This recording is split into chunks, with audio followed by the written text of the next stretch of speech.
Bonjour. Le lectionnaire de cette semaine nous offre un texte un peu difficile parce que habituellement, le début de septembre, c'est un moment où les gens recommencent à aller à l'église, les programmes reprennent, les comités aussi reprennent, les gens peut-être ont été en vacances ou puis là, la routine revient. Et le texte nous parle de conflit.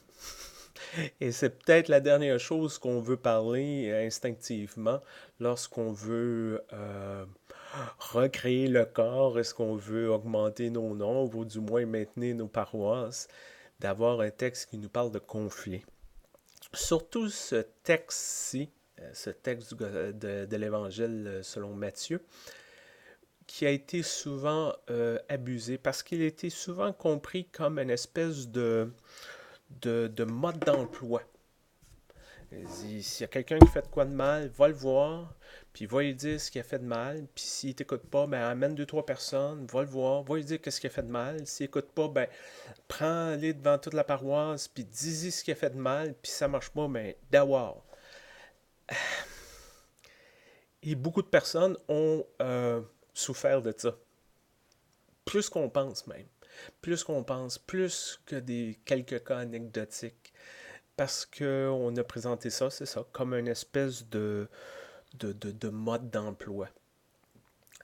Et à quelque part là-dedans, moi, ce que je trouve intéressant, c'est ce qui vient un peu après.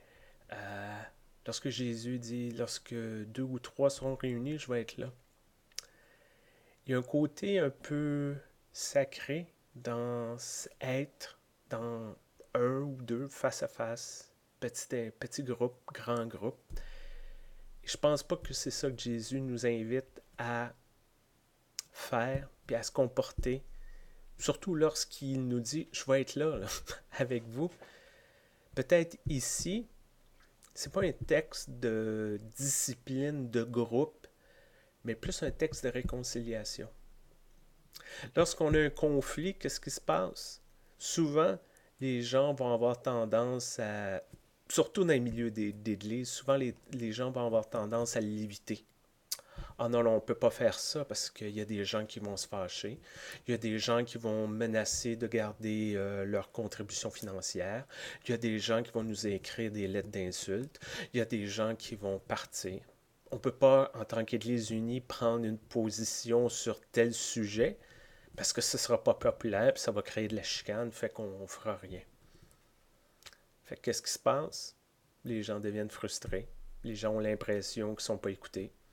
Puis tranquillement, ben, au lieu d'avoir une réunion dans le sous-sol de l'église, ben, ça arrive, la réunion dans le stationnement. Les gens vont sur leur Facebook, ils écrivent puis écrivent des choses plus ou moins gentilles. Ils envoient des courriels d'insultes à leur pasteur ou au président du conseil. Puis la situation dégénère. J'ai lu un excellent article récemment qui parle qu'il n'y a pas une église qui a disparu à cause d'un conflit. Et les églises disparaissent à cause de leur incapacité de gérer des conflits. Une église, c'est un regroupement d'êtres humains avec leurs passions, mais aussi avec leurs défauts, avec leurs qualités, et tout ça ensemble. Et c'est sûr que, moindrement qu'on a plus que deux, trois personnes, on ne peut pas s'attendre à ce que tout le monde soit toujours d'accord, tout le monde soit toujours du même avis. Mais on est en désaccord, lorsqu'on dit peut-être des choses qui sont plus ou moins bonnes, sont peut-être blessantes, au lieu de bitcher, au lieu de se plaindre, d'organiser de quoi dans le dos, allez voir votre frère ou votre soeur, parlez-vous. Et si vous n'êtes pas capable de vous parler face à face à deux, peut-être amener quelqu'un qui va vous aider à parler. Et si vous avez de la misère à vous réconcilier, peut-être que votre communauté peut vous aider à vous réconcilier. Et c'est peut-être ça à quelque part.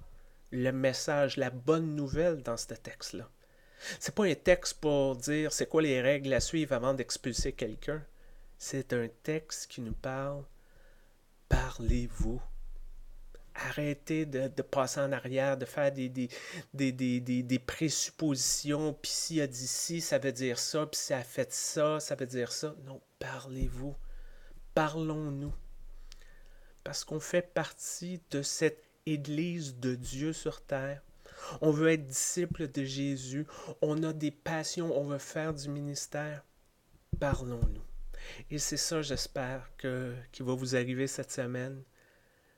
D'être capable de voir peut-être un conflit ou quelque chose comme, pas nécessairement quelque chose de positif ou de négatif, mais quelque chose qu'on peut faire, qu'on peut gérer si on prend le temps. Des fois, c'est frustrant. Des fois, on pourrait dire que ce serait tellement plus facile d'avoir un évêque qui dit c'est ça, puis une espèce de dictateur. Ça aurait peut-être la solution pour les 30 premières secondes, mais après, ça a des répercussions. Prendre le temps de régler, de se parler, de se comprendre, ça, c'est du long terme. Ça, c'est construire le royaume de Dieu. Bonne semaine, portez-vous bien.